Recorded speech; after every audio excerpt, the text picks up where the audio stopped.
bien mieux. Jean-Luc Mélenchon, entrons dans le détail, si vous le voulez bien, de ce qui va, ce qui peut advenir le 8 septembre et dans les jours qui suivent, si François Bayrou est renversé. Qu'est-ce que vous demandez? Est-ce que vous demandez une dissolution? Est-ce que vous demandez la démission du président de la République? Comment voyez-vous les choses? Oui, il faut aller à la cause. Monsieur Bayrou n'est pas le responsable de la situation dans laquelle il se trouve. C'est tous ceux qui l'ont précédé par leur mauvaise politique économique et par leur mauvaise politique de gestion comme celle de monsieur Macron. Donc s'il y a un responsable, c'est le président de la République. Et puisqu'il y a un an exactement, nous déposions une motion pour demander sa destitution. Et je vous informe à cette heure que nous allons recommencer le 23 septembre et déposer, en plus de la motion de censure, mais elle ne servira sans doute plus à rien, puisque le gouvernement aura été renversé d'ici là, Donc il doit la partir. motion de destitution. Donc il doit partir pour vous. Bien sûr, puisqu'il est la cause, et bien mieux. Jean-Luc Mélenchon, entrons dans le détail, si vous le voulez bien, de ce qui va, ce qui peut advenir le 8 septembre et dans les jours qui suivent, si François Bayrou est renversé. Qu'est-ce que vous demandez? Est-ce que vous demandez une dissolution? Est-ce que vous demandez la démission du président de la République? Comment voyez-vous les choses? Oui, il faut aller à la cause. Monsieur Bayrou n'est pas le responsable de la situation dans laquelle il se trouve.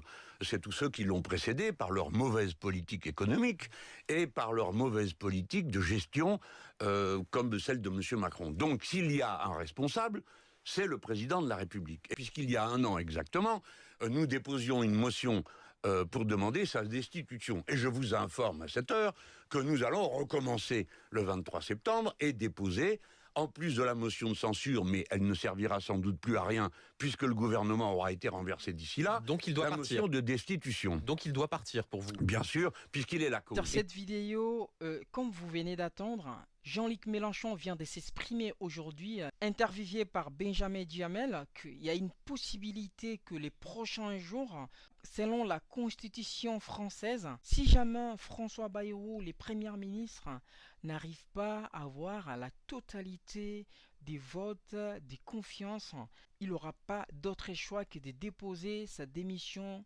auprès du président de la République. Ça, c'est constitutionnel, comme la constitution de la 5e République le dit. Et à l'occurrence, on pourrait voir le changement du gouvernement, ce qui met en cause aussi certaines circulaires pour le nouveau gouvernement qui va se mettre en place.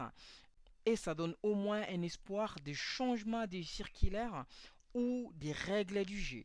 Actuellement, nul ne peut confirmer dans quelle tournure le pays pourrait apprendre à l'avantage des lois d'immigration. On ne sait pas quel est le gouvernement que le président de la République va mettre en place.